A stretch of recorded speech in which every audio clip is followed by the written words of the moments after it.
Bonjour à tous et bienvenue dans ce nouvel épisode de Tour Zéro. Aujourd'hui, je suis avec Pidipiu. Comment ça va? Bonjour, ça va très bien et toi? Ah bah ça va très très bien. Contrairement à la semaine dernière où j'avais donc une coupure de courant intempestive qui m'empêchait de venir enregistrer. C'était petit peu frustrant, mais bon, tout y va bien. Et toujours Night Crash à la régie, notre Oui. joueur de ninja préféré, presque. En même Mhm. temps, il est joueur de ninja, donc en fait c'est peut-être mon joueur de ninja préféré, mais après, Ça voilà, les compense, ninjas ça quoi. balance, ça équilibre. C'est ça, voilà. Et du coup, en parlant de ninja, en fait, ça va être un des sujets de notre épisode d'aujourd'hui, puisque déjà, on va parler de la carte qui vient d'être révélée pour Outsiders. Tu me rappelles son nom, s'il te plaît, j'ai un trou de mémoire. Oui, c'est Dishonor. Voilà, on va parler de Dishonored, et non pas de la licence de jeu français Dishonored. On va parler bien entendu un peu des decks Blitz HP1, de la sortie d'HP2.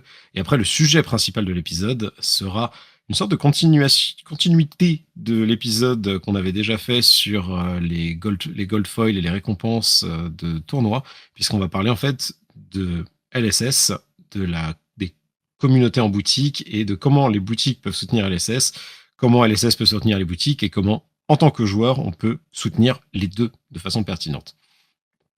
Mhm. Donc déjà, PDP, en tant que, entre nous deux, le plus gros joueur ninja, je te laisse parler de cette nouvelle carte qui vient d'être révélée. Alors, est-ce que la régie peut l'afficher afin que je la lise, s'il vous plaît? Ouais, alors, C'est magique. Dishonor, c'est une Majestic de Outsiders. C'est une carte bleue. Alors comme c'est une Majestic, elle n'existe que dans une seule couleur, donc il n'y aura jamais de version ni rouge ni jaune. C'est une carte donc bleue qui pitch pour 3, coûte 0 à jouer, défend à 3, attaque à 2, a le mot-clé combo. Ça signifie que le fonctionnement du mot-clé combo, c'est que les cartes avec combo vont être meilleures quand l'attaque précédente dans la chaîne de combat est une attaque spécifique. En l'occurrence, l'attaque qui doit précéder Dishonor, c'est Bonds of Ancestry pour qu'elle acquiert plus 2 d'attaque. Et elle a un texte qui est indépendant de combo, qui, qui est important d'une certaine manière, qui dit lorsqu'elle touche un héros, si vous contrôlez, ça signifie qu'il faut que dans la chaîne de combat vous ayez les autres attaques que je vais citer, Surging Strike, Descendant Gust Wave et Bonds of Ancestry, lorsque Dishonor hit et que vous avez ces trois attaques-là dans la chaîne de combat, le héros adverse perd toutes ses capacités pour le reste de la partie.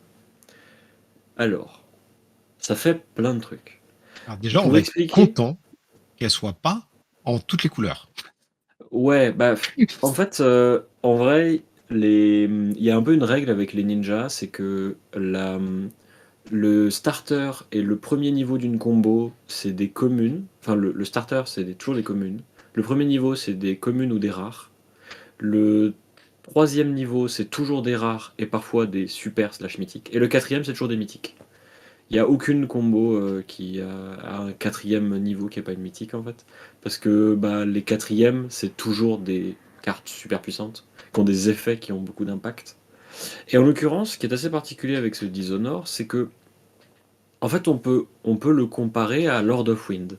Alors pour les gens qui ont connu un petit peu Katsu, Lord of Wind c'est une de ses deux spécialisations, c'est la quatrième étape de la combo classique de Katsu qui dit si avant vous avez eu Mugenshi Release, tu peux payer des ressources et mélanger des cartes de ton cimetière à ton deck. Enfin, c'est pas très important. Le plus important, c'est surtout que Lord of Wind, hors de la combo, ne fait strictement rien. Là, ce qui est intéressant avec Dishonor, c'est qu'on a une carte qui n'a pas forcément besoin d'être dans une combo. Puisqu'en fait, ce que lui apporte la combo, c'est de taper un petit peu plus fort. Ce qui est intéressant aussi avec cette carte-là, et c'est quelque chose qui est notable, c'est que les ninjas adorent les cartes qui sont bleues et qui coûtent 0 à jouer, parce que du coup ça active leur Kodashi. Et si en plus elles défendent à 3, alors là c'est super, parce que ça bloque, c'est parfait. Et si elles ont combo, c'est encore mieux, parce que ça veut dire que Flick Flack, qui est une des défenses réactions clés des ninjas, qui en gros Flick Flack c'est une défense réaction, quand vous la jouez, qui dit que la prochaine fois que vous défendez avec une attack action card qui a combo, elle défendra à plus 2. Donc en fait, flic-flac, vous allez défendre avec, et ensuite vous allez bloquer avec une autre carte. Et en fait, vous avez. Ça fait partie des meilleurs ratios de défense parce que bah, flic-flac, genre la rouge, c'est 0 pour 4. Et ensuite, si vous bloquez avec une attaque avec combo, bah, en fait, vous bloquez pour 5 avec l'attaque. Donc avec 2 cartes, vous bloquez pour 9, ce qui est énorme. Donc le fait que Dishonor soit bleu, coûte 0, bloque 3, et ait la ligne combo, ça fait que de toute manière, elle aurait été jouée dans n'importe quel deck Katsu. Parce que elle remplit toutes les cases. C'est-à-dire que Katsu joue Find Center, qui est une bleue, qui coûte 0, bloque à 3 et tape à 2, qui a le mot-clé combo. Le reste du texte, on s'en fout, parce qu'en fait ça n'a pas d'importance. Et ben là, Dishonor, c'est pareil. Sauf que le texte a une importance. Mm. Et c'est pour ça que la carte est très intéressante. Et c'est pour ça que d'ailleurs, quand bien même on ne saurait pas quelle est Descendant Gust Wave, en fait, c'est pas très important. Parce que en fait, pour expliquer à quel point cette carte-là est importante, il faut se dire que l'effet qu'elle a est un effet qui peut avoir suffisamment d'impact sur certains héros pour qu'ils se sentent obligés, à des moments où le Katsu pourrait jouer Dishonor, de bloquer comme jamais parce qu'ils ne peuvent pas se prendre cette attaque. Et le fait que Bonds of Ancestry, qui a déjà été révélé précédemment, soit une carte qui a un effet de tuteur aussi, puisque quand vous attaquez avec, vous pouvez bannir une carte de votre cimetière et aller chercher une carte avec le même nom. Si vous avez déjà un Dishonor au cimetière, en fait vous dites à votre adversaire, si tu fais le mariole, si tu bloques pas assez, tu vas prendre ça dans la tête et tu vas juste plus jamais revenir. Sachant qu'on Voilà. en parlait juste avant, et en plus, on s'est rendu compte que, avec Katsu notamment, c'est très facile de partir sur ce combo à partir du moment où on a Ouais, déjà bien joué un sûr. Dishonored avec une Mhm. carte, même Mhm. 2 grands maximum, et même sans partir dans le combo. Donc de présenter cette menace de dire, bah en fait là, ton héros va perdre ton pouvoir pendant toute la partie si tu bloques pas cette première C'est attaque. ça. Que je le veuille, enfin, quoi que je fasse, tu vas être obligé d'overblock. Parce qu'en plus, si je Mhm. le pars en combo, tu peux te prendre un des 2 combos, hein, parce qu'il y a du coup, il y a le Lord of Wind et le combo Dishonored qui partent de la même façon. Donc tu sais que tu vas forcément te prendre un de 2 combos si ça part. Tu es obligé d'overblock parce qu'il y a des attaques reactions et les attaques reactions qui peuvent te toucher. Et niveau reprise de tempo, c'est assez dingue. Mhm. Surtout pour les héros que bah, tu citais tout à l'heure, avant qu'on ait lancé l'enregistrement. On parlait de héros comme Kano, donc dont l'effet est trop important pour passer outre, Mhm. de Dromai, de Ah bah Icelander, de Dorinthea. Dromae c'est perdu, hein, Ah vraiment. ouais, non, mais Dromai, elle peut Oui, rien faire si elle se prend c'est ça. fini. Et en fait, c'est en ça que la carte est assez intéressante et que moi personnellement elle ne me plaît pas. Pas parce que je joue Dromae spécifiquement, mais plus dans un environnement de jeu quel qu'il soit, ce genre d'effet-là, je trouve qu'il est, je trouve qu'il est terrifiant. Alors peut-être que c'est ma première lecture et que c'est mon premier avis, que je l'ai pas vu en action, qu'on se rend pas compte à quel point Descendant Gust Wave, qui est la seule inconnue de la combo, va tout changer parce qu'en fait elle va avoir des prérequis en ressources qui vont être très importants. C'est ce qui changerait le plus, soyons honnêtes. Mais en fait, avec cette carte-là, et avec sa simple existence, parce qu'il n'est même pas nécessaire de la jouer en plus pour qu'elle ait un impact, et c'est ça qui est assez Ouais. Ton désagréable avec. adversaire sait qu'il peut se la prendre, et à partir de là, il est Voilà, obligé d'empêcher le combo d'avoir lieu. c'est ça. Et en fait, avant, avec Lord of Wind, bah en fait quand le ninja part en combo, tu te dis, bah tu vas prendre la sauce, mais tu vas juste prendre plein de dégâts en fait. Et tant que t'es pas mort, bon, pas très grave. C'est-à-dire que Lord of Wind, il va mélanger quelques cartes à son deck. Ouais, allez, ok. Là, c'est une carte qui dit, tu prends la sauce, et en plus, tu peux plus gagner. Et donc la value qu'elle représente est assez scandaleuse. Mais bon, Ouais.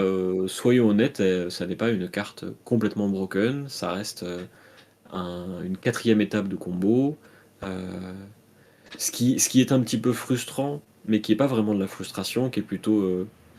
bah, j'avoue que une espèce d'inquiétude, une forme d'appréhension, c'est le fait que ça ne coûte rien pour un Katsu de jouer cette carte, puisque elle n'aurait même pas eu Ça. besoin du texte pour être jouée.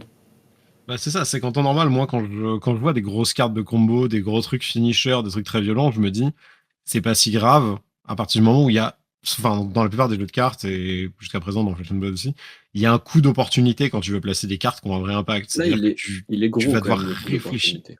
Mais quand je dis coup d'opportunité, c'est que alors, tu dois, enfin, c'est pas des cartes que tu as envie de jouer forcément, tu dois parfois faire un Mhm. build spécifique, Oui, bien quand sûr. tu dois faire Voilà, parce que je me rappelle aussi que les gens savent pas forcément ce que j'appelle un coup d'opportunité dans les gens qui écoutent. Mhm. C'est-à-dire que normalement, faut amener une certaine construction de deck, faut à préparer le combo en disant je vais mettre ces cartes dans le deck qui sont moins optimales si j'ai pas tout mon combo.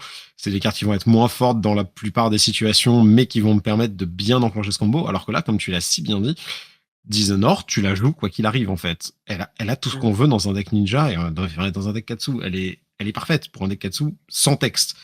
Et son Mhm. texte, en plus, du coup, fait que le combo, on s'en fiche. Tu peux partir en combo avec n'importe quelle carte Et du combo parce que t'as le Mask of the Pouncing clairement. Lynx, t'as des trucs comme ça. Tu pars avec n'importe laquelle, tu vas chercher les autres avec ton Katsu, avec ton Mask of the Pouncing Lynx et des trucs comme ça. Et même si le combo est pas dans l'ordre, tu t'en moques parce C'est qu'en pas fait, grave. l'effet Mais, en dessous, c'est juste pour les dégâts. Même si tu préfères finir mais avec Bonds of c'est en Ancestry et ça, ça pour. c'est en ça que la carte est. Alors, en fait, c'est à la fois un avantage et à la fois un inconvénient. Euh, L'inconvénient, c'est que tu ne peux pas faire comme tu pourrais faire actuellement avec Katsu, qui consiste à jouer seulement.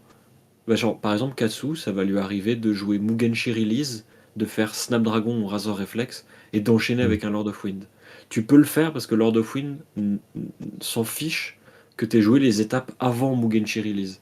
Le seul truc qui est Oui. important, c'est que la carte d'avant soit spécifiquement Mugenshi. Là, Dishonored, tu n'as pas ce côté genre liaison littérale entre les cartes, parce que le seul impact que ça aura, c'est d'augmenter un petit peu son attaque. Mais tu as quand même besoin de commencer avec Surging Strike, d'avoir forcément Descendant Gust Wave et Bonds of Ancestry. Oui, il faut les 4 Mais cartes. C'est un le peu à la truc, Exodia dans Yu-Gi-Oh! Où tu es obligé d'avoir tes 5 c'est cartes ça. pour réussir à avoir ton effet, sinon ça marche pas. Là, c'est pareil.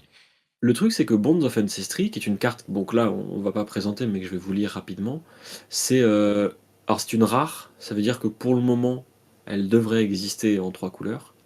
Elle coûte 2, elle tape à 4 quand elle est rouge, donc à 2 quand elle est bleue théoriquement, défend à 3, et elle a combo, et elle dit si la carte précédente est une Gust Wave, mais pas spécifiquement Descendant Gust Wave, donc ça peut être celle qui existait déjà, Whelming Gust Wave, alors Bonds of Ancestry coûte 2 de moins à jouer, donc est gratuit, acquiert Go Again, et acquiert une sorte de tuteur qui requiert qu'on bannisse une carte de son cimetière pour aller en chercher une avec le même nom. Mais ce qui Ouais, fait que mais Bonds of Ancestry est un tuteur en soi, que la carte est bien, parce qu'en fait on a envie de la jouer, parce qu'en fait si tu joues des Whelming Gust Wave, Bonds of Ancestry c'est fort en fait. Genre ça fait des ah ouais. trucs. Euh, donc en fait genre ça fait... Ça, c'est... En fait genre en termes de comparaison on pourrait se dire que les lignes avec Flusterfist, alors les lignes avec Flusterfist de Ninja, c'est marrant comme je me rends compte à quel point genre je connais des trucs de Ninja alors que j'ai pas tant joué la classe que ça mais j'adore Katsu. Euh, alors la ligne Flusterfist, elle commence avec Head Jab, donc 0 pour 3 Go Again, suivi de Flusterfist 2 pour 5, qui passe à 7, qui a Dominate Go Again, si on a joué Head Jab avant. Et ensuite c'est... euh, Ah non, c'est pas Flusterfist. Flusterfist c'est la troisième étape. Le deuxième c'est une attaque que personne joue parce qu'elle est pas très bien, parce qu'en fait elle coûte 2 à jouer. Et le truc c'est que Bond of C'est pas ce que Ancestry, tu veux en ninja, ça. c'est ça. En gros, les ninjas, ils adorent les combos qui coûtent 0 à une ressource à jouer. Euh, et en fait, la combo, là, telle qu'elle est annoncée, c'est 2 pour Surging Strike, suivi d'un coup inconnu pour Descendant Gust Wave, et c'est ça qui peut être le plus important. Mm. Parce que par exemple, si Descendant Gust Wave coûte 2 à jouer, bah la combo elle sera jamais jouée, hein, parce que genre, Oui, parce il que faudrait 4 sortir ressources 6, pour le faire, pas possible. 6 non? Combien ça Euh, coûte? non, parce qu'en fait, Bonds of Ancestry, tu payes pas. Oui, Parce qu'en fait, parce que tu Bonds fais of Ancestry rembourser. coûtera 2 de moins parce que tu as joué une Gust Wave avant. Ouais, Donc en ouais. fait, si Descendant Gust Wave coûte 1, bah ça veut dire qu'avec une bleue, tu peux faire toute la combo. Donc ça signifie qu'il te faudrait Surging Strike, une bleue, une carte à 0, et idéalement, soit une Descendant Gust Wave en arsenal, soit un Bonds of Ancestry en arsenal. Donc il te reste une carte en plus. C'est-à-dire que théoriquement, tu peux la faire de la main, en fait, cette combo. Et c'est pas grand-chose, en fait, Bah ouais. pour faire un truc qui a beaucoup d'impact. Pour une Et combo tant qui peut mieux, littéralement tuer certaines classes. bien Enfin, sûr. pas tuer, Et mais les tant, empêcher de gagner. d'une certaine manière, tant mieux, parce que les ninjas, enfin Katsu spécifiquement, étaient un peu à la ramasse, ils avaient bien besoin Mm. de cartes impactantes. Mais j'avoue, et peut-être c'est le truc avant qu'on passe à un autre point, Mm. moi c'est le truc qui m'inquiète le plus, c'est For the Rest of the Game. J'allais en parler aussi. Le Forza Horizon of Parce the Game, c'est que la première fois qu'on a cet effet dans le jeu. il me semble que c'est la première fois qu'on a cet effet-là, Je me rappelle qu'on a ce d'aucune carte texte. qui ait un effet similaire qui fait que un effet qui affecte un adversaire pour toute la partie. C'est quand même Je reconnais rien d'autre. c'est pas une aura qui va se mettre et qui peut être tirée, c'est pas une affliction, c'est pas un Bah, en fait, malus c'est qui va ça. disparaître Les d'un moment à un autres autre. éléments similaires étaient genre C'est Frostex. ça. Bon, Frostex, c'est une règle, tu vois. Là c'est vraiment quelque chose où enfin je prends que Oui, tu laisseras ta carte à côté du héros adverse pour se rappeler qu'il a ça tout le temps et techniquement, t'as pas le droit. C'est pour ça oui. que ça va être un peu bizarre Ouais, au niveau c'est des pas règles, faux. parce que C'est vrai que t'auras c'est pas pas le droit faux de faire ça. ça. Faut pas Donc en remarquer. fait, Faudra genre, te rappeler à chaque fois que tu dis non. ils vont probablement farfouiller un petit peu les règles pour que ce genre d'effet fonctionne, mais ça, finalement, c'est pas très important. Non, c'est Hmm. plutôt en termes de game design, C'est en ça, termes c'est que ça fait de un espace de game design d'effets qui permanents qui ne peuvent pas être retirés, qui peuvent pas être interagis une fois qu'ils ont été mis en place, quoi. c'est ça. Et autant j'ai beaucoup d'affection pour les effets rest of the game qui vont être des restrictions de deck building. Je prends l'exemple d'Hearthstone par exemple. Mhm. Les effets rest of the game comme votre pouvoir héroïque coûte 1 ou est amélioré parce que vous avez que des cartes paires ou impaires dans votre deck. Bah, cet effet-là, je le trouve ultra intéressant parce qu'en fait, il y a une restriction, tu as de réelles conditions et ça revient au coût d'opportunité dont on parlait. Exactement. Là, on a une carte dont le coût d'opportunité est très faible de mon point de vue, pour un effet Mm. qui a énormément d'impact. C'est-à-dire en fait, pour un jeu comme Flesh and Blood, où euh, le tour par tour a autant d'importance, se dire qu'on va enlever l'intégralité de la value d'un héros, c'est énorme. Bon, il y a des héros Ouais. qui s'en foutent, mais c'est pas Oui, la question. il y a des héros qui sont plus impactés que d'autres, mais dans ce cas-là, enfin, c'est simple, hein, tu sides contre ces héros-là, le Dishonor, et tu side out Mhm. contre les autres, C'est si ça. ça estime que c'est pas important. Et quand bien même ton héros, ton adversaire ne serait pas affecté par Dishonor, je suis même pas sûr que tu les side out, parce que Ouais, c'est des bleus qui coûtent 0, qui pitch c'est bleu et ça. qui bloquent à 3. Comme tu disais, l'autre Donc fois, en fait, même celle où ton texte, on se sert pas, on se moque du texte, on la jouait, donc on remplace celle-là, on met Dishonor à la place et on peut jouer quasiment la même decklist qu'avant. À part la Ghost Wave, exactement. du coup, qu'on connaît pas encore, et les Bonds of Destrict qu'on voudra jouer de toute façon. Donc, Probablement, oui. ça a l'air d'être un peu, enfin, pas d'un point de vue gameplay ou quoi que ce soit, mais ça a l'air d'être un peu le harpoon de Dash où en fait, c'est une carte qui va parfaitement trouver sa place parce qu'elle va dans tout ce que tu veux faire avec le Mhm. perso. Et tu vas vouloir la mettre dans ton deck quoi qu'il arrive, et il n'y a pas de raison de pas le mettre, et ça va être très fort avec cet effet-là, quoi. Oui.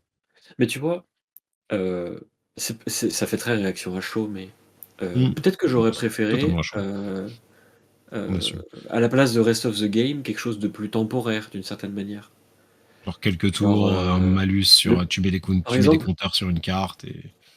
par exemple, Find Center, quand ça touche, qui est la quatrième étape d'une combo, un truc assez Mm. taré, quand ça touche, alors déjà, ça touche à tous les coups, parce que là, ça impose des conditions de bloc qui sont irréalisables quand on la joue correctement. Et ça donne un Zen State, qui est un Mm. jeton qui dit, pendant 2 tours, toutes les sources de dégâts tout ce qui voudrait vous faire un dégât, vous en inflige un de moins. Bah, le fait que ce soit un jeton qui reste, mais qui reste pas indéfiniment, c'est Ouais, extrêmement c'est ça. fort, mais ça ne te fait pas gagner on the spot. Bah, Bon, surtout il y qu'en a fait, c'est déjà un des combo. situations où c'est le cas, mais. Ça force un choix, en fait, ce genre de truc. Mm. Ou quand c'est temporaire. Parce que là, quand on te balance un combo, on part en combo Dishonor sur toi. Genre, si dans cette optique où c'est temporaire, j'entends, on va te lancer le combo Dishonor, tu vas te dire, est-ce que je pense que je peux me passer de mon effet pendant X tours? Est-ce que j'ai des tours qui me permettent de jouer sans? Et est-ce que je peux faire quelque chose pendant X tours? Ou est-ce que ça mérite la perte de tempo que je vais faire de tout bloquer? En fait, il Mm. y a cette réflexion qui va être faite si c'est temporaire. Alors que là, en étant permanent, tu te dis, bah en fait, C'est ça. ouais, Tu je n'as pas sais le que là, choix, en fait. je prends un malus de taré pour tout le reste de la partie. Et, et le plus frustrant, c'est que le Katsu n'a même pas besoin de faire la combo. Puisqu'en Ouais, fait, il a simplement besoin de jouer la carte dans son deck pour que son adversaire, si Dishonor a suffisamment d'importance, soit obligé de bloquer correctement. ah bah, je pense que Donc de tu joues dépenser des Dromai. ressources, de dépenser de la tempo. Ouais, bah Dromai, de toute façon, Dromai, ça touche, c'est perdu, hein. C'est ça, Sur Dromai. Tu joues Dromai face à ça, tu vois le Surging Strike sur le terrain, tu fais OK, c'est bon, prends ma main. Bah non, t'essaies de Enfin, bloquer, c'est ça, mais non, justement, prends ma main, bloque. Je genre, bloque avec toute ma main, là, c'est bon, vas-y. c'est ça. Et en fait, si le joueur de ninja joue correctement, bah en fait, il a prévu un Razor Reflex et Et puis c'est là, en fini. fait, tu commences à faire les maths sur la quantité de blocs que tu dois fournir à certains moments clés, et en fait, tu te rends compte que c'est pas réalisable, et I guess j'ai perdu, voilà. C'est ça. Bon, après, Dromai souffrait déjà des ninjas. Bon, ça changera Bon, pas grand-chose. Ça ça n'empirera aggrave un pas un match-up qui match-up. était, ouais, à la limite. Que les ninjas, c'est déjà à peu près mort et enterré. Bah là, c'est pire. Mais bon. Après, Bon, voilà. Là, c'est de la je remets le disclaimer, c'est de la réaction à chaud. On oui, n'a pas encore toutes les pièces du combo. On parle quand même de Katsu qui est pas non plus un héros top méta, top tier, etc. Donc, qui il reste, je pourrait le suis pas redevenir, en sûr. fait, assez C'est facilement, ça. avec Je ce suis genre de pas carte. sûr que ça changera, mais ça changera pas tous ces match-ups en fait. Donc certains de ces match-ups négatifs resteront pour le pot Bah, probablement alors, négatifs. justement, tu Tu vois, je penses pas? pense que c'est le genre de carte qui peut rendre des match-ups négatifs moins négatifs. Ok, tant mieux. Simplement, par exemple, Dromai, ça fait gagner instantanément, mais tu parlais d'Oldim avant qu'on enregistre. Ouais, Oldim, sans sa capacité de héros, ça signifie qu'il n'est plus efficace avec. C'est-à-dire que là où Oldim avant était très fort, c'est qu'il faisait pitch bleu, Crown of Seeds, défense réaction si nécessaire, le rempart, etc. etc. ouais. Du coup, il pouvait tourner autour des attaques réactions, il pouvait tourner autour des Kodashi, qui était une des meilleures armes qu'avait Katsu contre lui. S'il se fait toucher par Dishonor, il a moins d'armes contre Katsu. En Hmm. fait, il devient plus sensible. Donc en fait, c'est pertinent dans ces match-ups-là, et ça améliore ce qui était un match-up défavorable. Ouais, mais je suis juste pas Encore une sûr que ça fois, renverse le match-up. Enfin, dans une situation non, idéale où clairement, Descendant Ghost Wave n'est pas une carte qui fait que le combo sera injouable. clairement. Mais en Et, fait, tu sais, ça, plus ça, plus ça, plus ça, plus ça aboutit et ça peut aboutir à une situation où les Holdim sont réellement en difficulté contre Katsu parce qu'ils ont plus assez d'armes pour tenir en fait. c'est ce qu'on verra après parce qu'on a aussi C'est ce qu'on verra. Katsu reprend de toute façon quelques outils là avec la sortie d'Outsiders qui arrive. Et Oui. là, on a vu seulement certains de ces outils et on est déjà en train de se dire qu'il y a un sacré combo, donc enfin qu'il y a Mm. des outils très solides, donc j'ai hâte de voir ce que propose le reste du jeu là. Parce que en plus c'est pas le seul, hein. On a eu les ratas sur les pièges aussi qui est sorti. Le fait que maintenant Ouais, alors, les pièges vont être un peu ouais. cool. En vrai, c'est intéressant comme choix. Moi, j'aime Hmm. bien. Ouais, c'est ça. Je Moi je trouve pense que que les pièges vont c'est. être cool. Les pièges de Crucible of War étaient ratés, soyons honnêtes. Donc, J'en ai jamais vu en jeu, je crois. moi, j'en ai vu un ou deux jouer, mais très vite enlevé du deck. Pour ceux qui ne seraient pas au courant, Voilà. il a été révélé un piège récemment, probablement un piège du Riptide d'ailleurs. Hmm. Et alors, il a le type de, enfin, il a le type de carte trap, mais il n'a pas ce qui était avant une ligne en italique des pièges de Crucible of War, les trois autres pièges qui étaient sortis précédemment, et qui disait qu'il ne pouvait être joué que de l'arsenal. Ça signifie que c'est un piège qui peut être joué de la main, comme n'importe quelle défense-réaction. Ce qui fait qu'ils ont erraté les pièges précédents pour enlever l'idée que ce serait un texte en italique. Ça signifie que ça n'est pas quelque chose qui est lié au type de permanent piège, mais c'est lié à ces trois pièges-là de Crucible of War. C'est ça. Voilà. Donc on va voir après. Je le Mais rajoute. c'est bien. En fait, ce que j'aime bien, c'est qu'ils revisitent en fait des archétypes qui ont déjà Bien été sûr. qui existaient. On savait qu'ils allaient, on savait que forcément avec Outsiders qui arrive, il y a, il y avait un retour à certains héros qu'on avait déjà vus, donc notamment Katsu, Azalea, Arachni même. Donc on savait qu'il y avait un retour. Mais ce que j'aime bien, c'est que c'est pas juste un retour à ces héros-là, mais c'est vraiment un retour à certains archétypes qui existaient et le fait Ouais. de rentrer plus en profondeur dedans, notamment l'archétype piège qui au final était vraiment un Bah, archétype les à jouer, ninjas, quoi. enfin, Katsu, depuis Crucible, enfin depuis Everfest, n'avait pas vraiment eu de carte pour lui. Parce qu'on peut Ouais, pas dire que les cartes de Dynasty étaient des cartes pour Katsu, comme on peut pas vraiment ah, dire que les cartes il de y a eu Tragic Shatsu. étaient des cartes pour Katsu. Ouais, d'accord. Ah, je veux juste dire que J'ai ça jamais été existe parce que sinon convaincu. la régie Ouais, va bien nous sûr. balancer, va nous insulter. Mais Bof. Mais je pense que on en a parlé dans notre même vie de lui Dynasty. rejoindra mon avis en fait. Parce que, soyons honnêtes, les dernières cartes ninja qui sont Pas très bien. sorties étaient moins portées sur ce qu'a toujours fait Katsu que ce Hmm. que font les ninjas de manière générale, d'une certaine manière. C'est Du ça, coup, c'est qu'en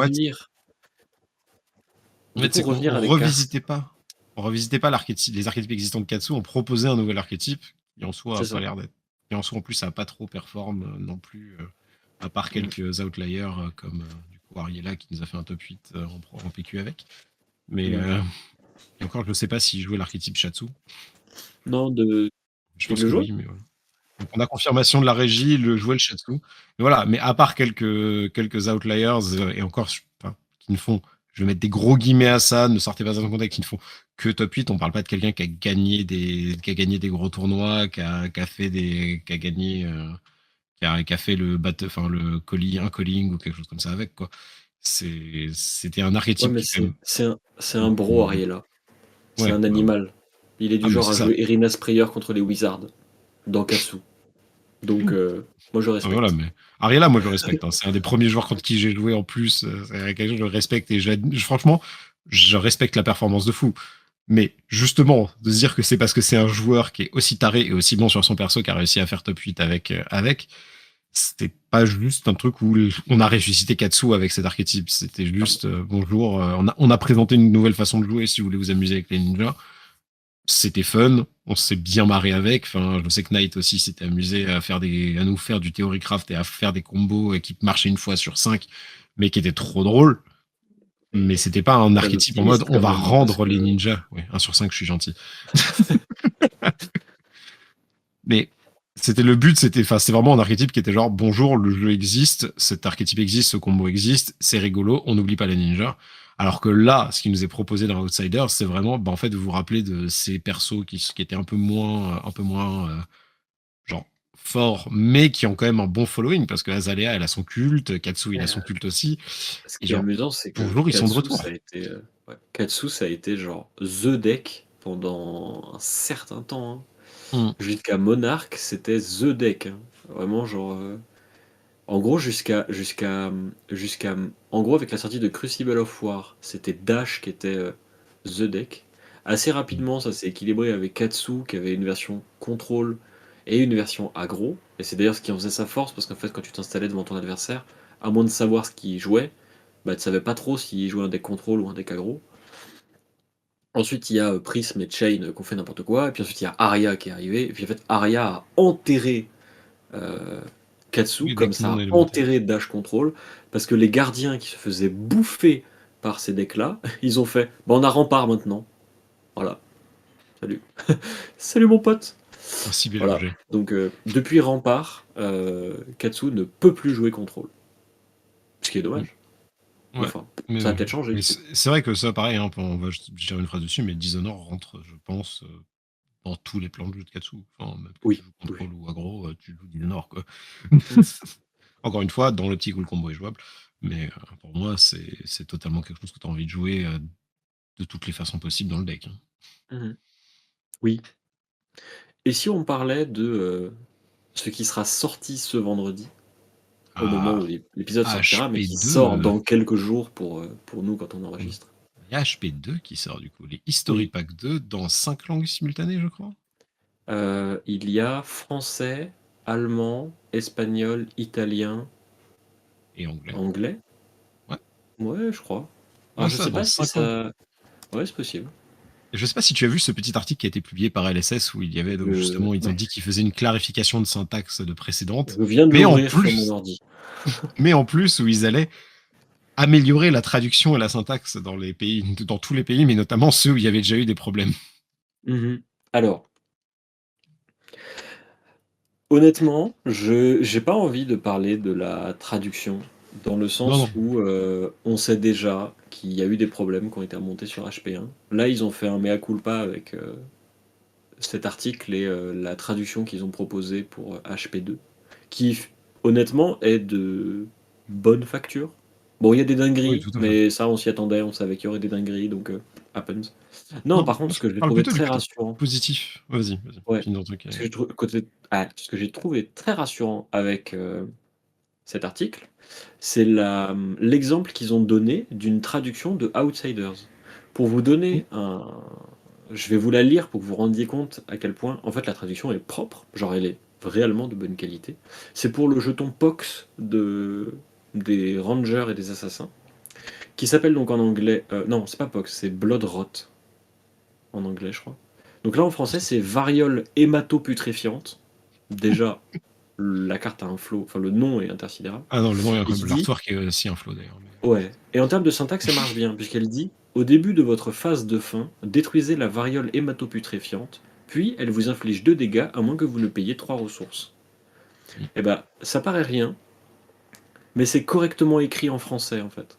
La C'est syntaxe ça. c'est juste, il n'y a pas de bizarrerie à base d'un article qui est là alors qu'il n'est pas censé être là, et même le texte d'ambiance fonctionne, parce que le texte d'ambiance dit nous sommes les annonciateurs de leur retour, puissent même les sourds entendre leurs pas se rapprocher. Bah, c'est clair, genre, on Mm. comprend. Donc, c'est rassurant.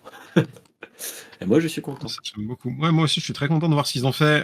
J'aime beaucoup de voir qu'ils vont aussi. Enfin, on sent qu'ils ont fait un gros retravail aussi des traductions déjà existantes où ils se sont rendus compte qu'il y avait Ouais, des incohérences de traduction entre certaines éditions, notamment entre le Blitz et le History Pack 1, etc., dans certaines langues. ouais. Et ils ont dit Du que coup, ça, ils ont ils allaient corrigé. justement corriger à l'avenir pour s'assurer que du coup, sur toutes les réimpressions, on aurait les bons noms. Enfin, on voit que LSS reste quand même vraiment très impliqués dans tout ce qui est qualité de ce qu'ils font et qui sont toujours ouverts au retour et au feedback. Et ça, c'est encore une fois une des raisons pour lesquelles on aime ce jeu aussi, c'est que Mhm. il se passe quelque chose. Enfin, on sait que quand il se passe quelque chose, ça va être remonté et on sait que ça va être suivi et qu'on va avoir des choses intéressantes derrière. Je peux Mais en pas même juger temps, des traductions d'autres pays, mais en tout cas, là, la traduction française a l'air d'être très rassurante. mais en même temps, euh, l'édition HP2, qui est quand même, de mon point de vue, est un des éléments nécessaires et clés pour la localisation du jeu dans une région comme l'Europe, Mm. bah, on sait quelles éditions il y aura dans l'édition, mais on sait pas ce qu'il y a dedans en fait. On sait pas quelles cartes vont être réimprimées. On ne sait pas, on ne sait rien. Et genre C'est qu'il y LSS en fait aura quasiment 536. zéro com. LSS fait quasiment zéro communication sur l'édition. À tel point que je, je, je me suis dit qu'il fallait qu'on en parle aujourd'hui, presque pour rappeler aux gens qu'une édition était sortie. Et je me dis, c'est fou, Ouais, je parce que comprends. l'édition est en fait, surtout pour des joueurs novices, ou qui débutent dans le jeu, qui n'ont pas encore de collection, qui n'ont pas vécu la sortie des éditions Monarch, Aria et Everfest, bah cette édition-là, elle est trop bien, parce qu'il y a plein de cartes réimprimées en Incroyable. français, donc première fois qu'on peut les avoir dans cette langue, et surtout, ce qui moi, à mon avis, est le plus intéressant avec HP2, ce sont les decks de Blitz HP1. Oui. Voilà. Mais d'ailleurs, c'est Parce très que très drôle, je trouve qu'il y a eu ce. On sort HP2, mais on sort les decks de Blitz du HP d'avant. bah, je pense qu'ils auraient dû le faire avec HP1 en vrai. Bah oui, c'est pour ça que j'ai pas trop Parce que compris. Mais... ces produits-là, ces decks de Blitz, là, HP2, vont à mon avis être les meilleurs produits d'introduction pendant très longtemps. Genre, ils Surtout vont qu'on être... avait beaucoup de gens qui, quand qui me HP1, demandaient. enfin, qui demandent, voilà, qui sont arrivés, qui Hmm, ont dit bonjour, mais en fait, j'ai vu qu'il y avait des éditions en français. J'aimerais acheter un deck tout fait pour tester le jeu parce que les decks Blitz sont pas chers, mais je parle pas anglais. Du coup, est-ce que j'ai un deck, est-ce qu'il y a des decks qui sont traduits en français? voilà. Et là maintenant, oui. Ah bah non. Bah maintenant, oui. Maintenant, il y en a. Et ça, Mhm. c'est Et bien. d'ailleurs, je tease, mais pendant les prochaines semaines, à chaque fois que je présenterai un deck, ce ne sera pas un nouveau deck, une nouvelle idée, mais ce sera quelques cartes à acheter pour upgrade ces decks de Blitz. Je vais les faire un par un Très stylé, et ça. je vais vous donner genre vous indiquer quelle carte il faut que vous achetiez si vous souhaitez, après avoir joué le deck de Blitz, passer à l'étape d'après. Voilà. Et Je me suis dit que très ce serait bien, du coup. intéressant. Pour les nouveaux joueurs et même pour les autres, en général, c'est intéressant aussi de savoir Exactement. comment on passe d'un deck à autre chose. Mais là, Voilà. je suis sûr qu'en fait, il y a moyen, parce qu'on disait qu'on ne sait pas exactement quelle carte il y a dedans, mais d'avoir moyen de reverse engineer à peu près combien de cartes, parce qu'on sait qu'il y en a 536 dans le HP2. Donc je pense que si on Alors, combine les trucs, on devrait savoir en combien il y en a fait, qui ne sont pas dedans. en fait, en fait, tu peux plus vite déterminer quelle carte il n'y a pas que quelle carte il y a, en Hmm. fait. Ouais, mais Genre, je suis d'accord. en fait, par exemple, tu vois, genre, il y a X légendaires, et si tu fais le calcul, c'est toutes les légendaires des éditions citées, sauf Silver Palms. Ok. Donc tu sais qu'elle sera pas imprimée. Enfin, non, c'est pas que genre elle plutôt qu'une autre, c'est qu'en fait c'est la seule légendaire qui n'a pas de logique à être réimprimée, puisqu'elle concerne une classe qui n'existe pas vraiment, dans une édition qui l'a vaguement mise en avant. Enfin, genre, il y a plein de bonnes raisons qui justifient le fait qu'elle soit pas réimprimée. Euh, et après, pour les cartes Eh, dans l'édition, il réimprime Genis, hein. c'est vrai. Mais bon. Quoique j'ai hâte de voir sa version française parce que sa version anglaise c'est What you need et J'ai j'adore. hâte de voir Donc la traduction. Je veux voir s'ils ont traduit. En tant qu'ancien traducteur de formation, J'ai très hâte de Mmh. voir s'ils ont décidé de traduire les noms propres comme What You Need, du coup. Bah, en fait, je pense qu'ils l'ont fait parce qu'ils avaient traduit Kano et Azalea. Mm. Kano avec un C et Azalea en Azalée. Donc je pense qu'ils Ouais. ont traduit les noms propres. Et en Donc allemand, il Holdim s'appelle pas sera What You vieux Need. lui. Ah, Oui. oh non, pas Ah bah vieux si, lui. bien sûr que si. Vieux Non, lui. ça c'est normal que nous on l'appelle vieux lui, mais pas en officiel. Pourquoi pas? Ce serait la littérale Ce traduction serait tellement finalement. drôle. Ce serait tellement drôle. Ah, moi je trouve Mais ça. Alors déjà, Braillard, tu l'appelles Ronce. Braillard, tu l'appelles déjà Roncière. ils ont Hein. traduit Candlehold. Donc Oui. ils ont présenté la traduction française de Pulse of Candlehold. Et la carte s'appelle Poux de Fort Chandelle. Franchement, une des meilleures trades possibles quand tu vois que la dernière Ah fois qu'il y oui, avait quelque chose qui s'appelait Hold, oui, la trad c'était Tiens l'âme pour Blade oui, Hold, qui devrait s'appeler Fort l'âme. Enfin, donc franchement, moi, oui. après, Pou, Mais ça j'aime pas sonne trop. bizarre. Pou, j'aime pas. Moi, Ouais, c'est le Pou. Le mot ouais, mais Pou, c'est. ça marche. En fait, ce qui m'ennuierait, ce serait que ce soit le pouls de Isenloft et le pouls de. Enfin, genre qu'ils aient utilisé le même terme pour les trois. Je trouve ça dommage. Mais pour Fort Chandelle, je Bah, trouve ça cohérent parce que c'est Lightning et Earth. Donc c'est vraiment genre la nature. Tu sais, c'est genre la vivacité de la nature. Donc ça me gêne pas trop. Ça fait ça va être le très. même nom pour tous. Ça va être le même nom pour tous. D'un point de vue Ah traduction, tu oui, peux pas te permettre de pas faire Pou de Isenloft. Et enfin, les trois pôles, ils vont avoir le même nom, juste pour la simplicité, quoi. mhm. Mais ouais, moi je suis d'accord que Mais bon. Pou, je comprends dans ce contexte-là, mais j'ai pas trop envie de le voir dans. J'ai pas trop envie de le voir sur le Pou de Lizenloft, quoi. Moi, j'avoue que j'aime beaucoup la nouvelle traduction qu'ils ont fait de Go Again. Euh, Je l'ai encore une pas vu fois. ça. Ah, c'est Eh, en encore une fois. vrai, c'est rigolo. Moi, ça me fait beaucoup rire parce que j'ai vraiment envie de jouer des cartes et faire encore, encore, encore. Ah, Ça fait d'ailleurs, vraiment. ils ont Ouais. annulé la traduction de Kano. Hein. Oui. J'avais pas vu, mais ils ont Ah, annulé la traduction de Kano. ils ont revert le, C'est ça. le. Pitch, ils ont traduit pitché, merci. Ils ont Oui, bah, compris que de toute façon les joueurs ne diraient pas autre chose. donc, Mais c'est vrai que ouais. les traductions, les différences entre les deux sont très logiques, hein, je trouve. Genre, encore une fois, je trouve ça très rigolo comme tu dis. Encore, encore, encore. Encore, encore. Armure cassante pour Blade Break, bah oui, hein, au final, Oui, c'est bah, c'est plus logique, vu que c'est quelque cohérent chose qu'on voit sur les armures. Hmm. Ranger qui redevient Ranger, pitché qui devient pitché, instantané, enfin instant qui devient instantané, bah merci en fait. Enfin, Oui. Ah non, mais c'est, c'est- globalement, c'est des traductions pertinentes, mais en fait, c'est des choses qui nous ont sauté aux yeux quand on a pris HP1 pour Mhm. la première fois entre nos mains. Et en fait, qui de mon point de vue aurait dû sauter aux yeux de n'importe quel traducteur français. D'accord. Mais après, ça, finalement, enfin, passons, c'est fait, tu vois, l'édition est Oui, c'est sortie. fait. Là, ils se Non, et sont puis améliorés, ils ont fait un ils se sont feedback. améliorés et franchement, je respecte le fait qu'ils aient réussi à s'améliorer, trouver une traduction qui a l'air d'être de qualité et réussir à Pour l'appliquer en Outsiders, si peu de temps. pas pour HP2, Mhm. pour Outsiders. Parce que HP2, on sait que c'est la même boîte, on sait qu'ils ont juste corrigé des erreurs et que Ouais, l'ensemble sera déjà ils quand ont même. réussi, déjà ils ont corrigé des trucs. Ouais, Enfin, ils ont corrigé on des sent un trucs et tout. effort. Moi, je trouve ça bien.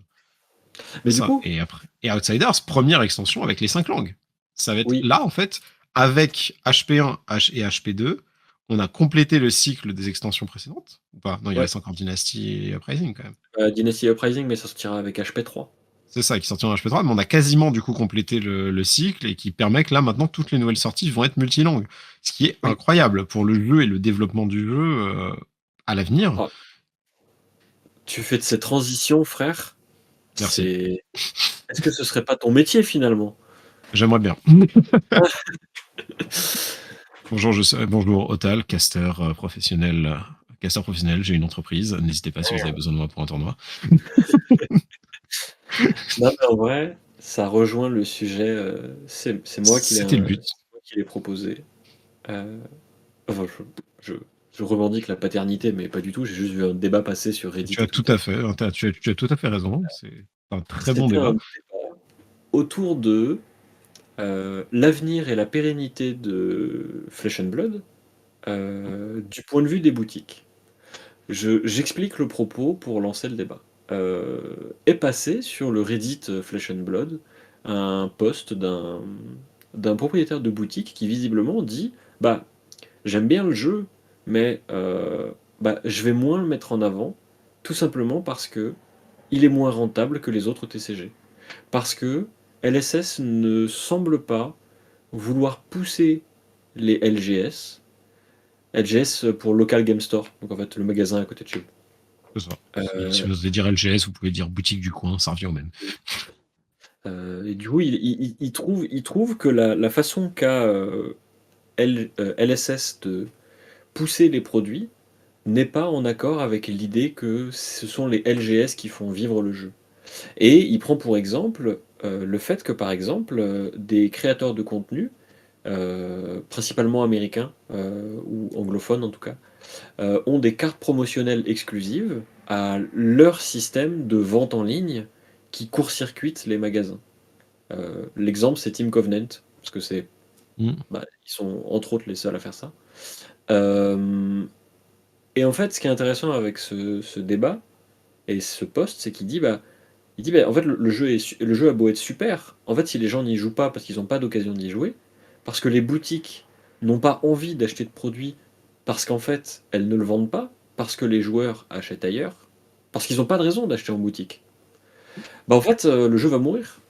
Et lui, il dit, Magic, ça rapporte juste plus de thunes, en fait. Parce que les gens, ils viennent en magasin acheter des cartes Magic, acheter du scellé Magic, participer aux événements, parce qu'ils ont de bonnes raisons d'aller en magasin. Et du coup, ça a lancé un débat en fait. Ça a fait apparaître quelques voix de joueurs, de joueuses, de propriétaires de magasins qui disent bah oui, en fait, c'est un sentiment qu'on a, qu'on ressent. Et en France, on a la chance d'avoir une communauté et des boutiques qui sont assez récentes en vrai. Mm. Mais je me dis qu'il suffirait de pas grand-chose en fait pour que la flamme s'éteigne. Et en vrai, je vais prendre mon exemple personnel. Pourquoi est-ce que j'irais jouer en magasin? Pourquoi est-ce que j'achèterais des produits en ce moment? J'ai pas de raison en fait. Ah, c'est ça. Parce que pas de raison de le faire. Et ça passe autant par des produits qui personnellement ne m'intéressent pas, que par le fait que la seule raison qui me pousse à acheter des boîtes en magasin, c'est le fait que je soutiens des magasins plus que ce que j'achète. Puisqu'en vérité, je pourrais avoir les mêmes produits beaucoup moins chers sur Internet, si je cherchais un petit peu. Ouais, moi, je sais que personnellement, en tant que joueur, genre, je suis joueur assez casu de Magic maintenant, à une époque, maintenant que je suis assez casu, j'ai toujours envie de faire des events Magic de temps en temps parce que justement, il y a ce support de vas-y, on va te donner on va te donner il y a du loot sympa, il y a du Et des soutien, il y a cartes, du machin. et tout, il y a des promos. C'est ça, il y a les promos, il y a les cartes, il y a des petits, il y a les petits dés là, les petits dés, moi j'adore les dés, donc genre les petits dés avec enfin, les logos dessus de l'édition à laquelle tu as participé, etc. C'est trop cool. Genre, je pense, c'est tout bête, hein, mais pour des gens comme moi qui ont cette collectionnite aiguë des choses, les fameux tokens là qui ont été donnés, Ah pardon, ouais, trop les bien. tokens de pitch. Tu vois, les Incroyable. tokens de pitch, même pas forcément en métal ou des choses comme ça, mais LSS fournit ce genre de trucs pour des armories ou des events en boutique, ça suffirait à Mais, motiver certains joueurs, certaines personnes à venir.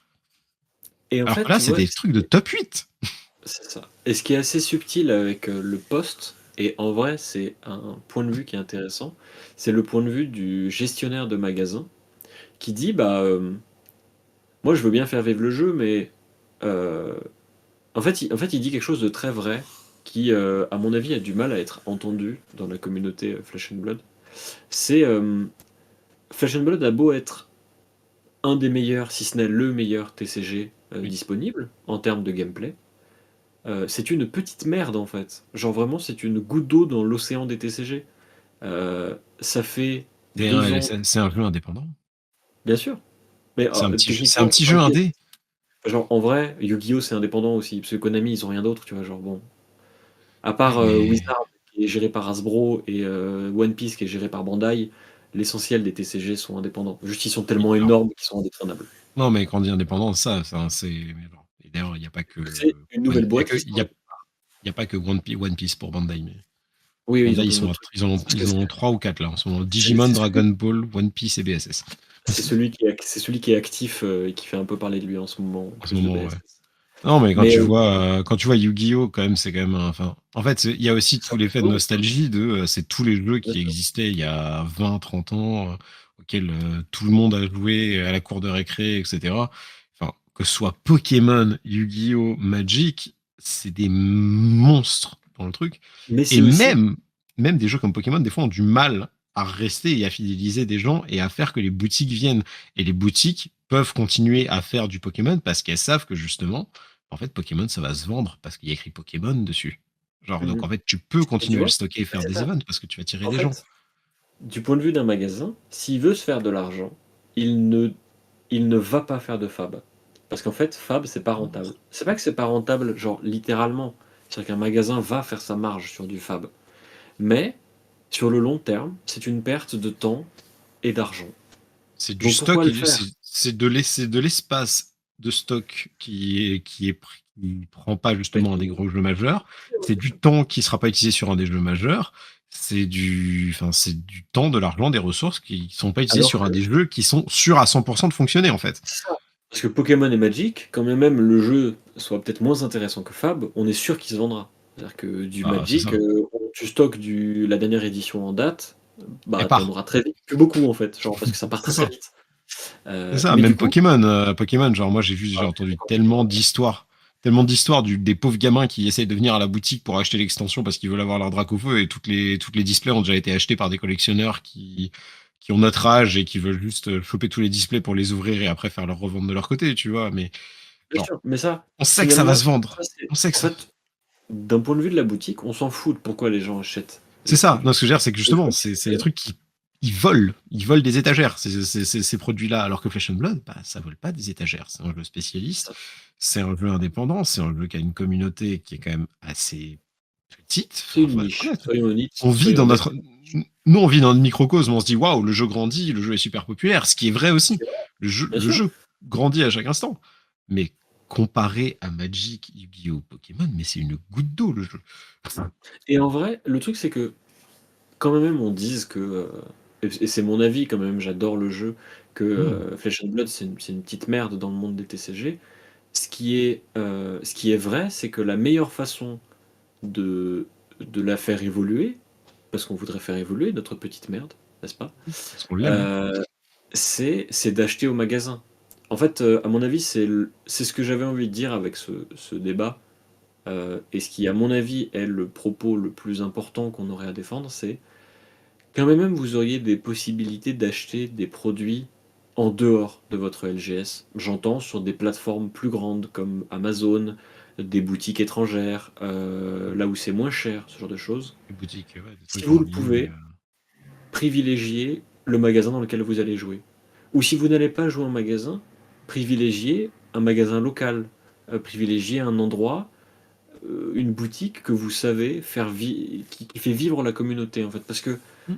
si on ne montre pas au magasin qu'on a envie d'acheter des produits, le magasin ne voudra pas en stocker. S'il ne veut pas en stocker, les gens vont arrêter d'y aller, il n'y aura plus d'événements et le jeu va mourir. Et Moi, en je vois fait, ça, j'ai vu ça tout bêtement avec One Piece, hein. One Piece, il y a eu une implication de fou sur les pré-releases. Et il y a eu un gros moment de creux où les magasins, en fait, c'était très dur de les motiver à faire des choses parce qu'ils étaient en mode, bah, en fait, on n'a pas de gens qui veulent en acheter. On a eu plein de gens sur les pré-releases parce que c'était One Piece, et mais encore, on et n'a puis ça se pas de vend gens. bien. Ouais, voilà, ça s'est remonté du coup, notamment parce qu'il y avait les soucis de stock avec Bandai, etc. Mais ça, c'est encore un autre débat.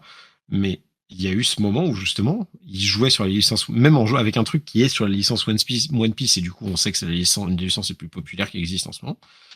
Bah, même avec ça, les magasins à qui j'ai parlé, ils me disaient, mais en fait, je ne sais pas si je vais organiser du One Piece parce que à la place, qu'est-ce que je vire? Mm, Ils m'ont ouais. littéralement dit ça. Enfin, genre, je citerai pas les boutiques parce que j'en ai fait plusieurs, mais il y en a plusieurs qui m'ont dit, moi, je veux faire du One Piece. Mais concrètement, je fais déjà du Yu-Gi-Oh, du Magic, du Pokémon, tel autre jeu et tel autre jeu. Ça, j'ai déjà ma commu, j'ai déjà mes produits qui se vendent, j'ai déjà mes machins. One Piece, c'est mignon, mais il faut quand même faut quand même genre que je genre fasse quelque chose. Faut que genre j'ai de l'argent qui rentre parce que je suis une boutique et que les boutiques, si elles ont pas d'argent qui rentre, bah elles peuvent pas le faire parce que c'est des gens qui ont besoin de gagner leur vie, de payer leurs frais et des choses comme ça. Et c'est pour ça Et qu'il faut acheter aux boutiques locales et c'est ça. aller en magasin. Et en Faut aller fait, en et c'est en ça magasin, que faut participer aux events, faut et c'est parler en aux gens. et c'est en ça que le post est intéressant parce qu'en fait, le post, il met en avant une logique, c'est que pour le moment, la communauté de Fab a tendance à s'investir pour le jeu. Dans le Mmh. sens, à faire de la communication, à faire de l'initiation, organiser Faire des des tournois, podcasts. accompagner le jeu, faire des podcasts, des vidéos, ce genre de choses. Mais c'est de l'énergie qui est demandée aux boutiques, aux créateurs de contenu, à la communauté, etc., parce qu'ils ont confiance dans le jeu, parce qu'ils pensent que ça va être un bon jeu. Le fait est que Mmh. c'est un bon jeu. Le truc, c'est que dans la réalité, dans le monde de tous les jours, si Fab te paye pas ton loyer, t'as pas de raison de vendre du Fab. Et c'est ce qui est un peu inquiétant en fait, et c'est ce qui probablement est la finalité du débat qu'on avait eu il y a 2 semaines. C'est que on a un jeu exceptionnel, on a une boîte qui, soyons honnêtes, est sous l'eau, parce que je pense que LSS Oui. est un petit peu dépassée par la tournure des événements, et tant mieux, parce que c'est une bonne nouvelle. Mais du coup, on a un sentiment d'incomplétude, de frustration, où on se dit, bah, en fait, c'est dommage parce qu'il manque pas grand-chose. En vrai, il manque une buy box. S'il y C'est avait ça. des buy box en magasin, qui seraient, pour Magic par exemple, les buy box ne sont distribuables que aux personnes qui se déplacent en magasin pour acheter une boîte. Bah, en fait, les gens iraient en magasin. Je vais expliquer Les gens- rapidement avant, pour qui ne savent pas ce que c'est, qui viennent de commencer les TCG, etc., ce qu'on appelle les buy box, s'il te plaît. Ouais, bah, en gros, les buy box, c'est des cartes promotionnelles qui vont généralement être soit une carte exclusive, soit une variation d'une carte de l'édition. Qui ne sont distribuables et distribués généralement qu'au moment de la sortie d'une édition et qui vont être exclusivement distribués, souvent le cas, aux personnes qui se déplacent en magasin pour acheter leur boîte de booster et qui en fait Mmh. récompensent et fidélisent les gens qui auraient levé les fesses de leur canapé pour aller acheter des boîtes en magasin au lieu de se les faire livrer.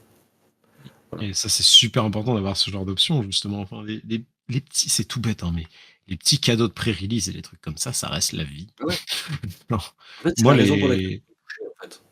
C'est Et ça. ce qui est intéressant, c'est que pour le moment, on a des produits qui, hors période promotionnelle, donc par exemple, hors pré-release, hors. Bah, il n'y a que les pré-release en fait pour Fab, Mmh. n'ont pas de valeur ajoutée à être achetés en magasin plutôt que sur Internet. Et en C'est fait, ça. il est peut-être là le problème. C'est que c'est pas que les pré-release nous donnent pas envie d'y aller, parce qu'en vrai, on a envie d'aller au pré-release parce qu'il y a des promos et c'est stylé. Mais c'est plutôt que, bah en fait, le reste du temps, pourquoi aller en magasin? C'est moins cher ailleurs. Oui, Pourquoi le parce faire? qu'après, il y a le principe, il y a les armories, il y a les trucs comme ça. Mais en fait, quand tu te dis, bah oui, mais même si tu viens à mon armorie, j'ai pas besoin d'acheter les produits en boutique pour faire l'armorie. Je peux m'en demander que sur un autre site qui est moins cher. Et je le fais, le Et, truc. Donc, c'est bien, il y a des cartes promo, mais est-ce que ça vaut vrai? Est-ce que, et et puis, ce qui, à mon avis, est le plus important, c'est que ce travail de fidélisation, ce travail de communication autour de l'idée qu'il faudrait que les gens aient de bonnes raisons d'acheter en magasin, c'est pas au magasin de faire ce travail. hmm, Parce que les magasins n'ont pas que ça à foutre, soyons honnêtes. C'est c'est à ça. LSS de le faire. C'est à LSS de donner des outils aux magasins, de leur dire voilà ce dont vous avez besoin pour vendre en boutique nos produits. Voilà comment est-ce qu'on va vous accompagner. Ça n'a pas besoin d'être grand-chose. Une buy a C'est ça. box, un petit machin, un petit bidule. Déjà, En vrai, des petits c'est un peu cher. tokens, des petites promos. Le truc, c'est que Quitte à dire au magasin, vous en faites ce que vous voulez tant que vous le vendez ouais, pas et que vous le donnez aux gens qui achètent chez vous. Genre après, vous vous débrouillez sur comment vous le répartissez, comment vous machin. Mais prenez de ces choses-là spécifiques pour les gens qui essayent de soutenir le jeu chez nous. Enfin, chez vous. mais l'idée, c'est surtout que c'est à LSS de faire ce pas, en fait. C'est pas aux boutiques, de mon point de Mm. vue en tout cas. Je suis tout à fait d'accord. Bah, surtout que les boutiques ont déjà la pression de devoir gérer l'événementiel parce que il y a toujours ce côté de, oulala, les boutiques, c'est leur boulot de faire des événements, etc. Mais enfin, ça prend du temps, C'est un faire un travail. événement. C'est leur C'est un travail. travail. C'est leur Faut que ce travail, soit mais rentable, sinon tu peux pas faire, en fait. c'est ça, parce que faire un événement, en fait, parce que moi, je sais que j'ai fait de l'organisation d'événements, et je sais que du coup, j'ai vu ce que les gens pensaient que représentait la gestion d'événements et la création d'événements, et ce que c'était vraiment. Et là, on est Mm. sur deux mondes totalement différents. C'est qu'il y a des gens qui se disent, oui, ça va, gérer un événement, bah, t'arrives le jour de l'événement et tu t'assures que le tournoi est bien fait. Et voilà, non, non, il y a de la promotion de l'événement avant, Ça, c'est trouver les lots, faire des pricing pour vérifier que justement les lots et les prix sont cohérents, que les gens vont venir, tester le marché. Ça prend un temps de fou. Donc Mm. déjà, rien que le fait de faire des événements de façon régulière, ça prend déjà du temps, ça prend des ressources. Et ça, déjà, enfin, on a vaguement touché dessus, justement aussi sur l'épisode sur les gold foil, où je suis pas sûr à 100% déjà que LSS fournisse déjà les bons outils pour ce genre de choses pour les boutiques. C'est pas les pires, C'est pas les mais ils pires. pourraient probablement faire mieux. Ils pourraient amplement faire mieux. Voilà, c'est ça. C'est que c'est déjà pas. Pour moi, ils soutiennent déjà pas assez sur ça.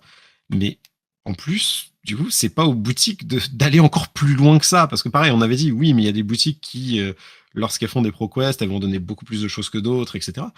Oui, mais dans ce cas-là, c'est aussi à LSS de dire que soit pour Ça, l'achat, c'est pas aux boutiques de les le faire, events et en les fait. machins, c'est ça. C'est LSS qui dit, bah, en fait, le standard, c'est ça. Mmh. Alors, si les gens participent à un événement, on veut donner envie. James White a dit ouvertement que Flesh and Blood, le but du jeu, c'est C'est de d'être joué dire, au je veux être joué physiquement. Tu veux que Mmh. ton jeu soit joué physiquement, faut pas juste donner des cartes aux gens. Enfin, faut pas juste vendre des cartes aux gens. Faut inciter les gens à venir dans les boutiques et participer. C'est Et ça. et ça se voit, il y a d'autres boîtes, même dans des jeux non jeux de cartes, qui font des choses comme ça, ou genre, je pense notamment à Warhammer, où Mmh. ils se sont rendus compte que le circuit compétitif était uniquement sur les joueurs. Le circuit Mmh. compétitif existait uniquement par les joueurs. Et là, ils sont en train de faire un overhaul total de leur circuit compétitif pour rattirer les gens dans leur boutique aussi. En disant, Ouais. si vous, en donnant en fait des packages à plusieurs boutiques, etc., en disant, en fait, si vous faites des événements officiels qui passent par nous, voilà ce que vos joueurs vont gagner. Histoire de rattirer les gens dans les boutiques pour que l'argent, en fait, aille aussi dans les boutiques et soutienne les boutiques locales. Et il y a tout ce système, et encore une fois, on revient sur les joueurs, on a quelque chose d'important, c'est n'hésitez pas, en tant que joueur, si vous voyez passer ça, d'en parler à votre boutique pour que votre boutique puisse se mettre en relation avec nous et après créer le truc. Il faut créer une base, en fait. Je vois sur Battle Spirit Saga aussi, il y a eu un peu le même, il y a un peu le même dire, c'est que je suis quelqu'un sur Twitter qui est très impliqué dans ce jeu. Et le gars a fait des sessions entières de lobbying auprès des boutiques de son coin. Mmh. Mais il est allé voir plein de boutiques de son coin en disant, regardez, le jeu va être trop bien, je vais faire des initiations, etc. Qu'est-ce qui s'est passé? Bah, les gars de, comment ça s'appelle, les gars de Bandai, ils ont envoyé des packages de pré-release et d'early access de tarés aux boutiques pour que les gens, bah, ils viennent dans les boutiques. Mmh. C'est pas et juste un package.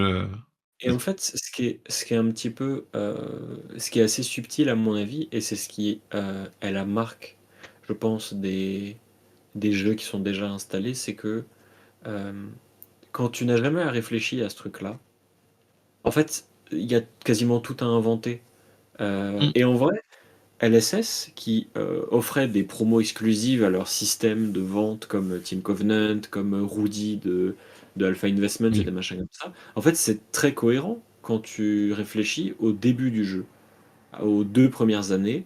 C'est complètement pertinent, en fait. Tu récompenses les gens qui ont confiance en toi et qui vont pousser le jeu et qui vont s'investir parce qu'ils savent que toi, en tant que boîte, en tant qu'éditeur, tu ne peux pas faire fondamentalement mieux.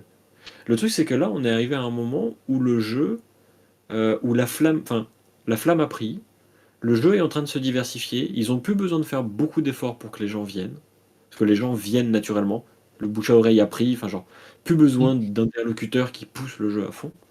Du coup, bah en fait, maintenant c'est de la fidélisation de clientèle. Maintenant c'est c'est ça.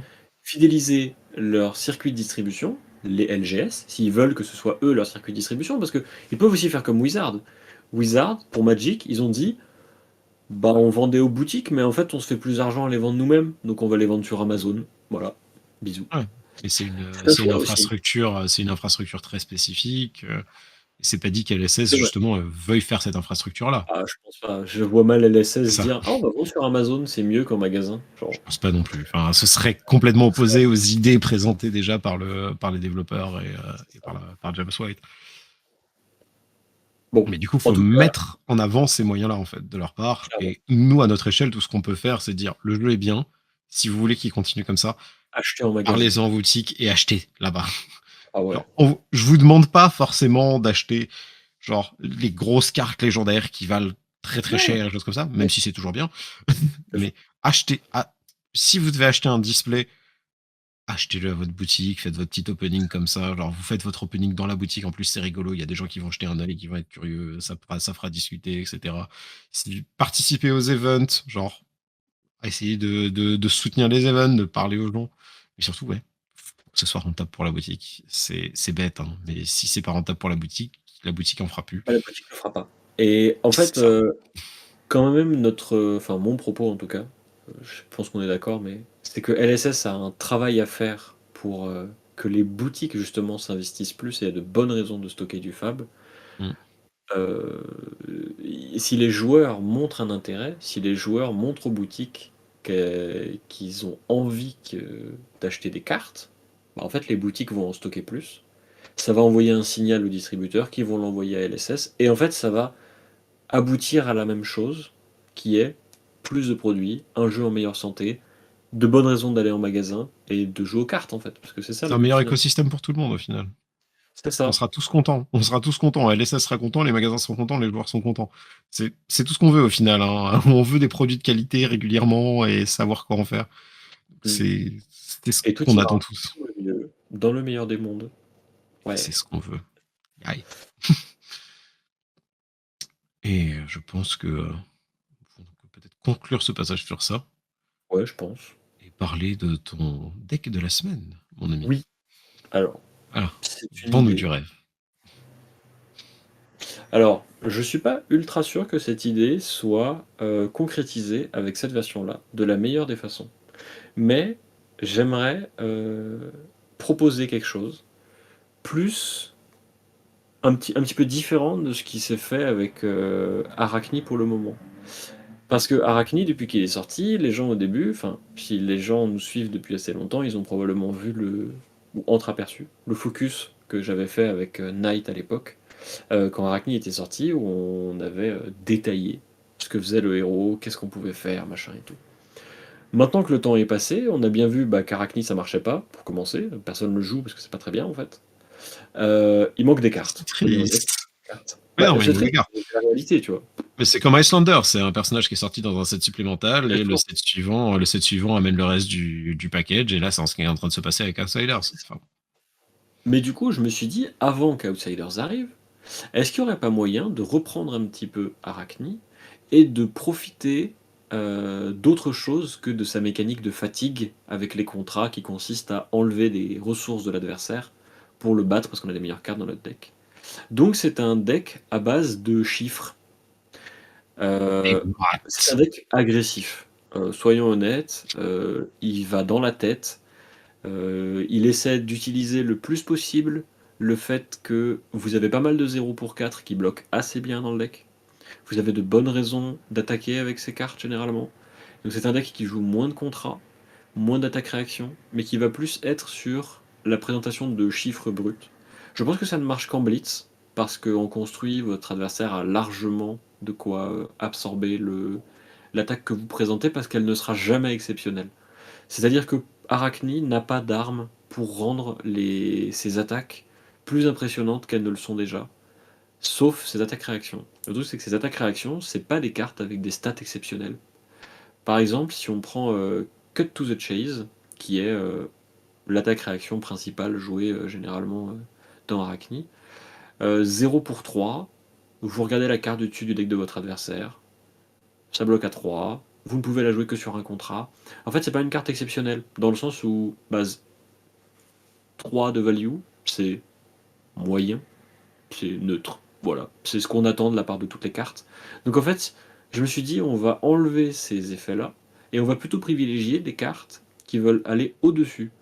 Donc, toutes les cartes du deck, normalement, sont censées présenter plus que un simple 0 pour 3.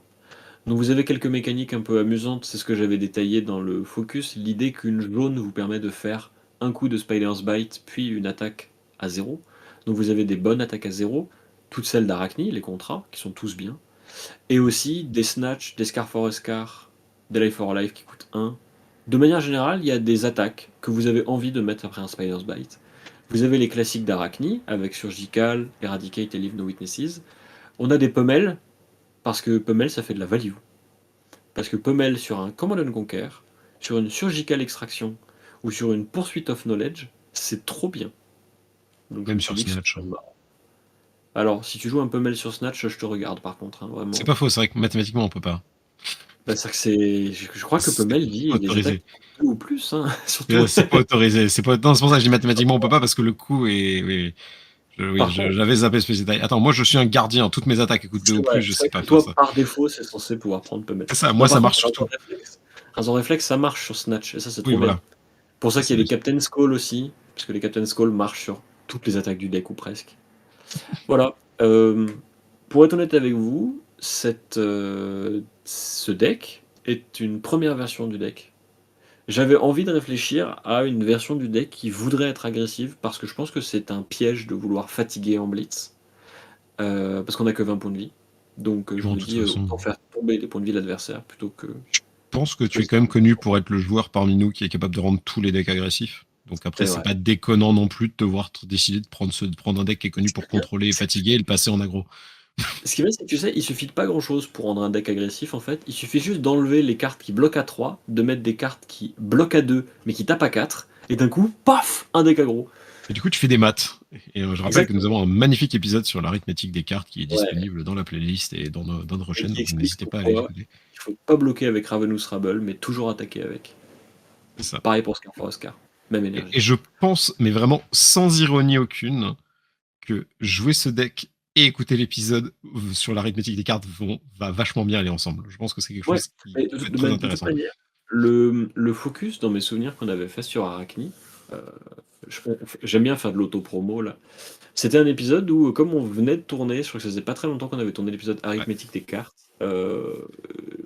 j'avais des chiffres plein la tête, et vraiment, genre, Arachni, je l'ai dépecé d'un point de vue des chiffres. Je crois qu'il y a un moment, un passage avec Knight où je lui explique qu'en fait, Spider's Bite, c'est peut-être une arme pour faire de la value, parce qu'en fait, quand tu fais pitch bleu, Spider's Bite, into une attaque, en fait, tu fais pas simplement 5 de value, mais en fait, tu fais 6 voire 7 voire 8 et tout. Enfin, genre, moi, je suis rentré dans des trucs. Mais c'était marrant. Ouais, mais c'est bien. Mais ça, du coup, Allez écouter les deux, c'était cool. c'est des épisodes qui sont super intéressants à écouter, justement, pour les gens qui connaissent pas ces principes, parce qu'en fait, on parle beaucoup de l'arithmétique des cartes en général. Enfin, dans nos Mhm. épisodes, c'est quelque Les chose qui vient maths. souvent. Parler des maths autour des cartes, hein, et donc c'est pour ça que je le reconseille. Je pense que je ne conseillerais jamais assez d'écouter cet épisode qu'on a fait sur le sujet, qui Mhm. justement reprend tous ces concepts en détail et qui est vraiment super intéressant, qui nous permet de Mhm. voir que tu as d'ailleurs mis une des cartes qu'on mentionne comme étant les plus cassées d'un point de vue mathématique du jeu, c'est-à-dire Oui, Command il y a Conquer. alors, il y en a beaucoup des cartes cassées d'un point de vue mathématique, hein. Enfin, Oui, c'est-à-dire qu'il y a les deux plus cassés, E-Strike, Command Conquer. c'est Voilà, on peut ça. pas faire mieux. Ouais, mais Command Conquer, c'est celle qu'on a vraiment cité le plus, je pense, dans la vidéo, C'est comme vrai que étant c'est l'exemple plus cassé. Et oui, mais du coup, c'est les deux cartes cassées des maths, et du coup, elles sont là. Encore une fois, Mhm. pas de surprise. Du coup, ton plan de jeu, c'est You Go Face avec ça, Ouais. Bah, comme c'est indiqué par en le fait, titre subtil. ce qui est un peu bizarre avec le deck, je l'ai rapidement essayé vite fait, et je crois que c'est un deck, comme vous allez avoir des mains mauvaises, parce que l'absence de Go Again sur les contrats rend certaines Mm. mains un petit peu bizarres. Fait qu'en fait, ça va être un deck qui, à mon avis, défend mieux que les decks aggro classiques, mais qui par contre est peut-être une version qui a le plus de bonnes raisons de garder une main pleine. En fait, c'est ce que j'avais remarqué en jouant Arachni, c'est qu'en fait, il y a pas mal de fois où vous voulez pas avoir 4 cartes en main, parce qu'en fait, ça sert à rien, 2 suffisent. Donc en fait, si vous n'avez pas eu d'occasion de bloquer avec les deux autres, bah, en fait, vous avez perdu des points, parce qu'en fait, votre main fait rien, enfin genre, bon, moyen. Là, ce qui est bien, c'est que ce deck, si vous bloquez pas, bah vous allez faire des trucs. Parce que normalement, l'essentiel de vos cartes, elles tapent. Et elles font un truc, et elles ont Go Again, et voilà. Et comme il y a des cartes comme Scar for Scar et Life for Life qui aiment bien qu'on soit derrière au point de vie, bah en fait, vous allez prendre des dégâts parce que vous êtes un deck agressif, et renvoyer des dégâts parce que vous êtes un deck agressif, etc. Voilà. J'ai hâte de voir aussi si les nouvelles cartes d'Arachni vont changer des choses, parce que là, on sait qu'on a son nouveau format, le nouveau héros. En attendant, il c'est bien de s'amuser avec, mais Les cartes qui ont été présentées là, qui mettent des jetons sous le contrôle de l'adversaire, sont très intéressantes. Moi, je pense qu'elles nice, sont ouais. très bien. Et je pense Ça va qu'elles être sont très très bien. mid-range. J'aime bien. Ça va être très. Je bloque avec X cartes, je t'attaque avec Y cartes. Non, ça va être marrant. C'est ce que j'aime. Moi, c'est mon gameplay. Plus ça avance, plus je me rends compte que je suis un joueur mid-range et pas Mhm. contrôle. Donc, du coup, je suis un Ouais. peu en mode. On sait très bien que je vais voler le deck Arachnid Knight, parce que Knight va vouloir se le faire. Ah, moi, je suis content de tout avoir acheté en foil, hein. En vrai, je pense que dès que Je pense que l'édition c'était le sort. bon timing. Tout avoir Ouais, acheté en foil un avant peu Outsider, déçu. avant l'annonce qui serait dans Outsider, c'est le bon timing. un peu déçu de pas avoir acheté mes surgicales extraction en foil, au moment où j'aurais pu, mais c'est pas très grave. Ouais. J'ai mon carré, enfin mon brelan du coup. Non mais j'ai toutes les cartes du héros en rainbow foil sauf les surgicales extraction, donc j'achèterai les nouvelles cartes et voilà. Non, mais elles seront rééditées un jour. Toy Story Pack 4. Let's go. Ou tu les achèteras, ils vont peut-être ressortir en allemand, let's go. Ah ouais, mais je garderai mes exemplaires en anglais foil, hein, vraiment. Mais d'ailleurs, en vrai, Bon, c'est une vraie question. C'est une vraie question que je pose. Et en vrai, je vais la poser à notre communauté, aux personnes qui nous écoutent et qui voudront bien prendre le temps de répondre en commentaire, si ça les intéresse. J'aimerais savoir combien de personnes vont préférer acheter du français au-dessus de l'anglais sur Outsiders? mm. Parce qu'en vrai, c'est une vraie question. Moi, je sais que mon avis de joueur, c'est de préférer acheter de l'anglais, parce que je trouve ça plus esthétique, parce que j'ai pas encore confiance en la traduction, mais aussi parce que je me dis que si un jour je veux refourguer mes cartes, j'aurai plus de facilité à les refourguer en anglais. Mais je sais qu'il y a des gens qui sont vraiment très attachés au français et qui vont vraiment choisir. Et autant avant on n'avait pas le choix parce qu'il n'y avait que l'anglais, autant sur Outsiders maintenant on a le choix. Du coup c'est Ouais, c'est intéressant de se intéressant. demander qui achètera du français, qui achètera de l'anglais. C'est vrai que Donc ça ça peut être un m'intéresse. sujet d'un autre épisode aussi, de parler Ouais, justement des langues et on va en de parler choses comme ça. dans un autre épisode. Mais moi, je sais que je suis aussi plutôt team anglais, mais moi, c'est aussi pour d'autres détails pratico-pratiques, ou par exemple les tournois internationaux comme les Pro Tours, les calling, les choses comme Ouais, ça. bien sûr. Où en fait, si tu joues un deck qui n'est pas le deck méta que tout le monde connaît, bah, c'est intéressant d'avoir déjà ta carte en anglais pour pouvoir la montrer à l'adversaire, pour qu'il n'y ait pas Ça de y est. soucis de traduction, de machin, etc. Ouais. Je sais que moi, c'est ça. Et en effet, parce que les traductions, des fois, elles sont moins claires ou j'ai pas confiance simplement. Donc, Mm. moi, je suis toujours team anglais si possible, mais je comprends parfaitement les gens qui sont team leur langue natale, ou aussi C'est les ça. gens qui sont team je prends la langue la moins chère, parce que je sais que par exemple sur Yu-Gi-Oh! J'ai un pote qui a tous ses decks en allemand, parce que Ouais, c'est parce que c'est les moins cartes les cher. moins chères. C'est les cartes les moins chères, et du coup, du coup, je le comprends en vrai. Je comprends toutes les teams, mais ce serait intéressant de savoir justement, en effet, dans la commu qui nous écoute, qu'est-ce que vous privilégiez, vous, comme langue, et qu'est-ce que vous privilégiez comme contenu? Est-ce que vous êtes Mm. particulièrement attaché à quelque chose, ou est-ce qu'au contraire, vous aimez bien mix and match? Parce que pareil, hein, moi, je sais que c'est Croissant qui a ses C'est mon Command and cauchemar. Conquer en allemand, mais le reste est Non, en anglais. c'est Knight, c'est quand même C'est Conquer en Knight qui a les allemand. Command and Conquer en allemand? Ouais. Ah ouais, je croyais que c'était Croissant. Non, non, par contre, Croissant, des fois, il fait des mélanges. Moi, ça me rend fou, hein. Moi, vraiment, moi, c'est mon pire ennemi, hein. Quand mon adversaire, il joue deux cartes, il y en a une qui est bord blanc, l'autre qui est bord noir, je deviens flou, en fait, hein, Moi, vraiment. moi, j'ai un peu de mal. La seule carte que je m'autoriserais à avoir en français et pas en anglais, c'est Étouffe Claque. C'est vrai. C'est vrai que C'est juste pour le nom. est formidable. Je veux Étouffe Claque en français, je veux toutes les couleurs. Je sais plus sa rareté, mais je veux Étouffe Claque. C'est une commune. Tu te ruineras Une pas, commune. t'inquiète. Je veux le rainbow Étouffe Claque un jour.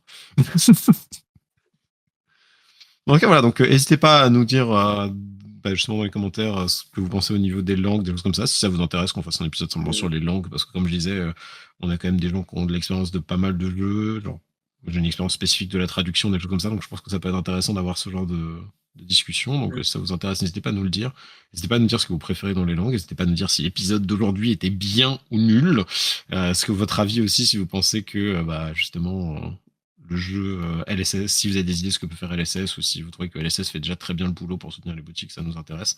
On est toujours ouvert à la discussion.